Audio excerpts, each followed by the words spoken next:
Nous retrouvons donc nos chers invités pour la suite de votre émission Regard Croisé. Vous êtes sur New World Info. Robert Kosiga à côté, président de AJD, Alliance Jeunesse Développement. Comme Valentin Mayaba, journaliste, directeur de publication de Le Symposium, président de AG7. Et puis Ashraf Orosama, juriste de formation, homme politique du PDP. On va filer à Kinshasa, en République démocratique du Congo.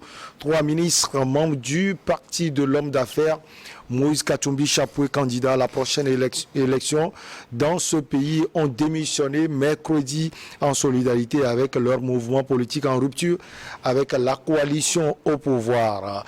Comme Valentin Mayaba, politiquement, on peut comprendre ces 3 ministres disent qu'ils sont accrochés au président Moïse Katumbi. Il s'agit des ministres du plan Christian Mvondo, du transport et des voies et communications, Chérubin Okondé, et la vice-ministre de la Santé, Véronique Kilumba. Bien évidemment, vous savez, c'est la fidélité politique.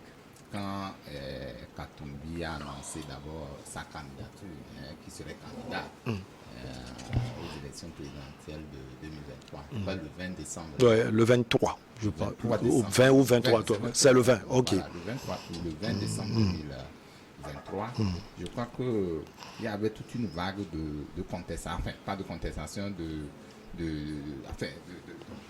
remontada. Les gens pouvaient peut-être dire autant que non, est-ce que quand il va partir, puisque vous savez que le gouvernement de Kabila, non, pas Kabila, non, le gouvernement de Tshisekedi est fondé sur une alliance avec Tshisekedi. Donc les deux, il avait fait appel pour qu'ils puissent former un gouvernement d'union. Aujourd'hui, cette alliance, visiblement, semble ne pas tenir. Voilà en image les 3 ministres qui ont démissionné. Donc cette alliance semble ne pas tenir parce qu'à un moment donné, Katumbi, je l'ai déparlé en disant que l'on peut bien faire appel à l'autre par rapport à ce nombre d'événements qui existaient dans le pays et que Tshisekedi ne voulait pas amener des réformes. Lui, en tant que leader politique, il va prendre sa responsabilité. Et donc cette responsabilité aujourd'hui, elle est prise, les conséquences aussi en suivent.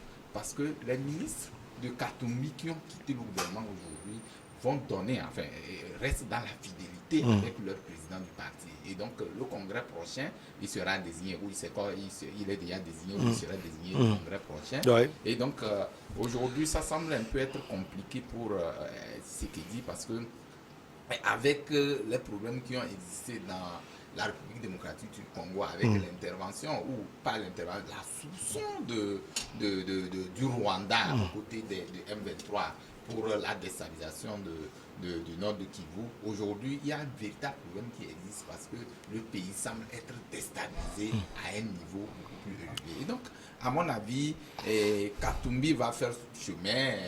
Il dit non qu'il va commencer à mener sa politique à lui parce qu'il va prendre des responsabilités, parce que le peuple le réclame. J'ai suivi son meeting, il y avait toute une population, les gens ils étaient sortis, et ils l'ont écouté, il a déroulé un peu ce qui, sa motivation. Son programme de société. Pas encore son programme, il disait ce qui le motivait à être candidat. Ouais. Depuis longtemps, il avait dit. Et donc, à mon avis, aujourd'hui, cette alliance qui semble être en chose qui semble visiblement être rompu, peut peut-être porter un coup dur au président sortant, Tshisekedi.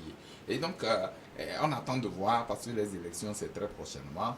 C'est le 20 décembre, vous avez raison, oui, 20 décembre 2023. Et donc, à mon avis, il y a question à remettre en cause, parce que ce tissu politique qui n'est plus stable peut porter, parce que derrière, quand vous voyez déjà Faïlou est là-bas, il n'est pas... Martin Faïlou. Oui, il n'est pas aussi un pas négligé. Vous savez que même si ce n'était pas la politique qu'a choisi Kabila, c'est Faïlou qui aurait pris le pouvoir. Tout le monde le connaît. Donc ça veut dire que l'intransigeance de Faïlou aujourd'hui a permis Tshisekedi de revenir au pouvoir, pensant peut-être faire un gouvernement d'union ou un partage du pouvoir. J'espère que vous ne faites pas un procès d'illégitimité à Tshisekedi. Je ne suis pas en train de faire un procès d'illégitimité. Oui, vos propos... oui. Non, j'ai la parole. Donc, ici, ce que je dis que nous avons suivi de bout en bout les élections qui ont eu lieu en République démocratique du Congo au moment où Kabila... C'est vrai qu'il a été... Kabila a préféré, vous voulez dire, Félix Antoine Tshisekedi, que Martin Faïlou. Non, il y avait des négociations qui étaient au préalable. Qui étaient arrivées. Donc là, Faïlou n'était pas d'accord avec la façon dont Kabila devait dérouler son programme vis-à-vis. Donc il fallait le moindre mal. Le moindre mal, c'est comme si nous Félix Tshisekedi dit non, que c'est comme ça. On le met devant. C'est là que nous cherchons nos politiques. Les politiques, on a toujours dit que l'intransigeance, ça ne paye pas. Quand on est trop poussé à une... Mais s'il est intransigeant et il est élu, non, on lui donne le pouvoir. Aujourd'hui, le pouvoir ne se donne pas. C'est le peuple qui choisit, comme nous le disons. C'est pour répondre un peu à l'attitude de mon ami Achiraf, pour dire que si je conteste sa légitimité. Aujourd'hui, c'est vrai qu'on dit qu'il est élu. Mais de vous à moi, nous connaissons comment les gens sont élus. Nous avons vu les vagues de contestation qui ont plu dans ce pays par rapport à cette élection. Et tout le monde sait que si les choses étaient déroulées dans des conditions normales, ce n'est pas Tshisekedi qui serait élu président de la République dans ce pays-là. Et donc, nous avons vu comment les choses sont passées. Entre-temps, il y a un clash qui s'était réuni entre les deux. Kabila était majoritaire à l'Assemblée. Il voulait poser son diktat, ça n'arrangeait pas. Et on a dit petitement, c'est le moindre mal. Il fallait éviter le pire. Donc aujourd'hui, je dis au moins, heureusement, nous avons quand même évité le pire. Les choses ont semblé aller dans les normes. Maintenant, l'échéance s'approche. Si Tshisekedi a pensé à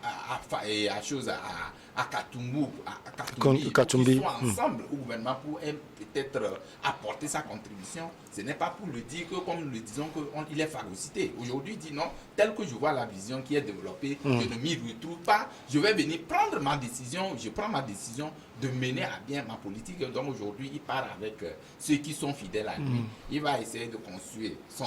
Vous savez qu'il a un parti qui s'appelle Ensemble pour la République. Voilà, Ensemble pour la République aujourd'hui va faire ses preuves en République démocratique du Congo. Il a même dit qu'avec le problème des militaires dans ce pays-là, il prendra toutes les dispositions. C'est parce que l'un des problèmes que vit la République démocratique du Congo aujourd'hui, c'est le problème de M23.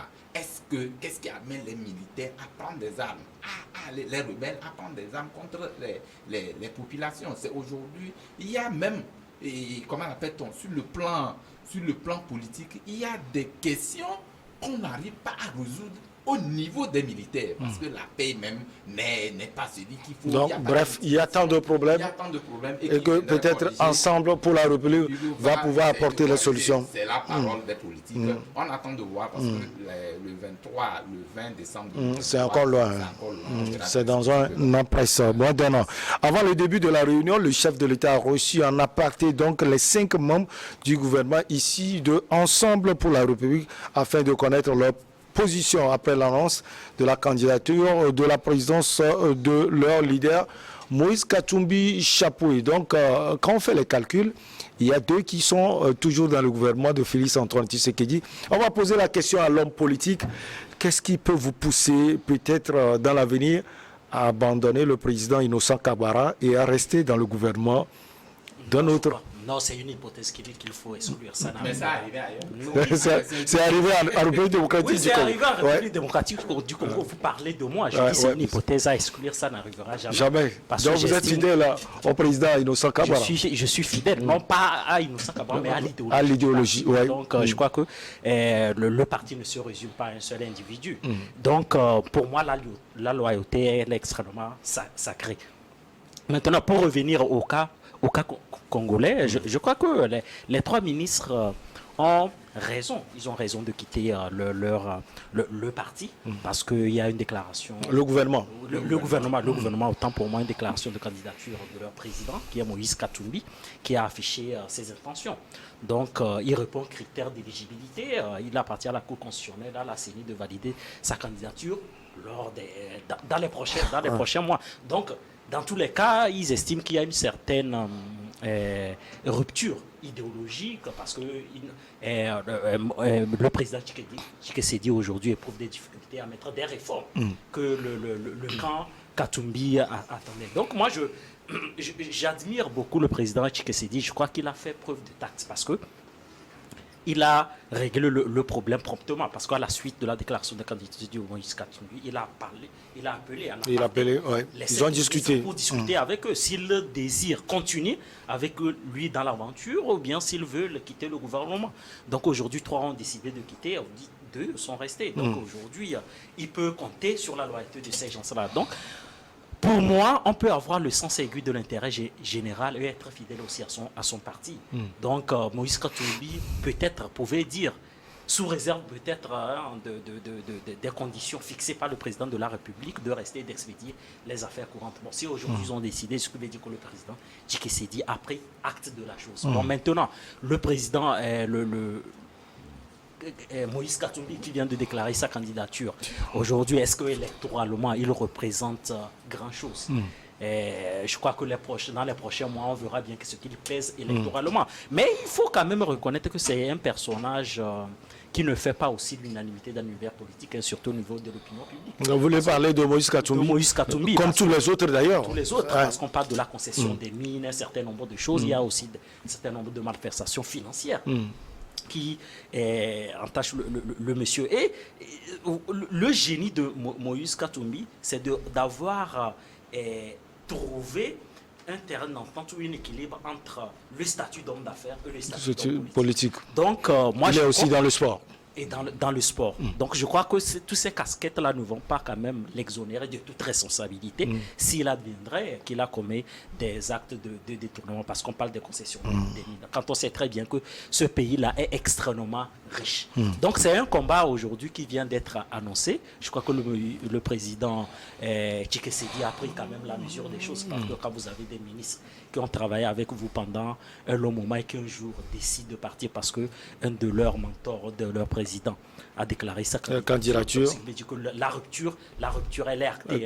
La rupture, elle est actée. Donc, il appartient au souverain, au peuple aujourd'hui, de désigner dans les prochains mois le prochain président de la République. Et je trouve les déclarations de Moïse Katumbi, pour moi, infantilisant, parce que c'est toujours bien quand on est opposant de parti politique de faire des déclarations. Ouais. Félix Tshisekedi aussi l'avait fait. Il l'avait fait. Martin Fayulu le fait souvent. Je vais mettre fin à l'insécurité, je vais ramener l'ordre, je vais mettre fin. Et c'est ce que Félix Tshisekedi aussi a dit. Ce qu'en face de lui, on voit d'autres réalités aujourd'hui. Effectivement. Non, je ne dis pas. Il a le droit d'avoir des intentions. Il a le droit d'avoir des intentions, mais je lui mets déjà en garde pour lui dire tout simplement que la réalité est différente des déclarations. Donc, comme je l'ai dit, il appartient au peuple congolais de choisir le prochain président. Mais moi, je crois, quand j'écoute mon confrère, je vais revenir sur le procès d'illégitimité qu'on fait à Tshisekedi aujourd'hui. Je crois que dans toute élection présidentielle, il y a toujours des non-dits. Il y a toujours des non-dits. C'est vrai que le jeu électoral est toujours là, mais il y a aussi des bras de force, un certain nombre d'affinités, un certain nombre de choses qui entrent en jeu. Même si juriste que je suis, pour moi, je suis très attaché à la norme de droit. Pour moi, c'est la règle de droit qui doit primer. Mais dans une élection présidentielle, il y a un certain nombre de choses qui priment. Donc, je crois que c'est une image de Tshisekedi qui risque de lui donner un coup fatal, parce que c'est une idée aussi qui est répandue aussi au Congo. Au Congo et partout. Les élections étaient dans les règles de l'art, c'est pas lui. Voilà. Donc, je crois que les élections, le deuxième mandat lui permettra aujourd'hui de juger. Les élections de décembre 20 précisément. Lui permettra aujourd'hui de situer l'opinion nationale et internationale pour lui dire qu'au-delà du procès ou de soupçons d'illégitimité qu'on le fait, il est toujours enraciné et que le peuple congolais peut le faire confiance pour reconduire son mandat dans les prochains mois. En tout cas, il faut le dire, tirant les conséquences du retrait de ma famille politique, Ensemble pour la République, la coalition présidentielle, et non seulement Ensemble pour la République, et il y a également l'Union sacrée, la coalition présidentielle. J'ai présenté aujourd'hui ma démission au gouvernement, a expliqué Christian Mvondo. Christian Mvondo, c'est le ministre du plan, l'ancien ministre donc du plan de la République démocratique du Congo. Il a parlé tout à l'heure, Ashraf Ourossama, de rupture. Est-ce que selon vous, Kosigan Robert à côté, c'est la fin de l'Union sacrée? La fin de l'Union sacrée a été même annoncée depuis lors que le conglomérat qui soutient tout azimut Tshisekedi a essayé de monter une loi à l'Assemblée nationale qui indirectement visait Moïse Katumbi visait Moïse par rapport à la nationalité. Par rapport à la nationalité. C'est là où on nationalité. parlait de la congolité à un moment donné même. Tout à fait. Donc depuis lors, Moïse Katumbi a tiré toutes les leçons. C'est-à-dire que si je fais partie d'une coalition qui alors prend une loi contre mon éventuel éligibilité. C'est pas un jeu sain alors. Ce n'est plus un jeu sain.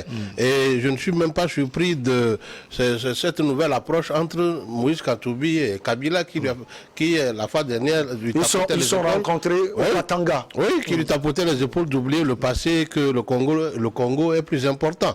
Donc ça voudrait dire que c'est une nouvelle alliance qui ne dit pas son nom. Alliance Kabila-Katumbi, sans doute. Mais, absolument. Donc nous sommes en jeu politique, même si Katumbi ne sera pas élu demain président, peut-être que ces actes politiques peuvent contraindre Tshisekedi à négocier quelque chose avec lui dans le futur, puisqu'il n'est pas un petit monsieur au Congo. Tout le monde le sait. Quand Kabila n'a pas voulu de lui au Congo, on a vu tous ces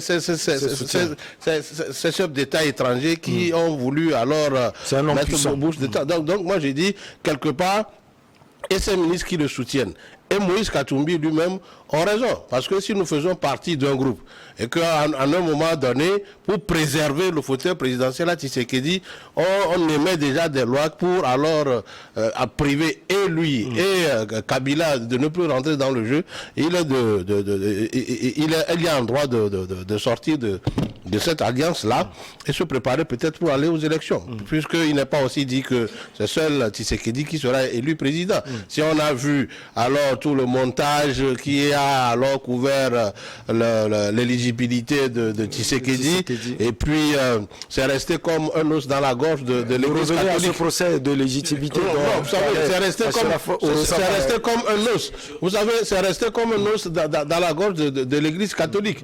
Et puis mieux, vous avez constaté que quand Tshisekedi aussi avait voulu toucher à la composition de la CENI en imposant un président, vous avez vu tout le tollé que ça a donné. Donc ça voudrait dire que Moïse Katumbi a aussi raison alors de vouloir se présenter. C'est d'ailleurs responsable, puisque quand un parti politique est créé, c'est pour alors... L'objectif, c'est le pouvoir. C'est de prendre le pouvoir d'État et de l'exercer. On va voir si on peut prendre le pouvoir, mais bien avant, on va marquer la petite pause, la dernière. On revient pour la suite avec vous, chers invités.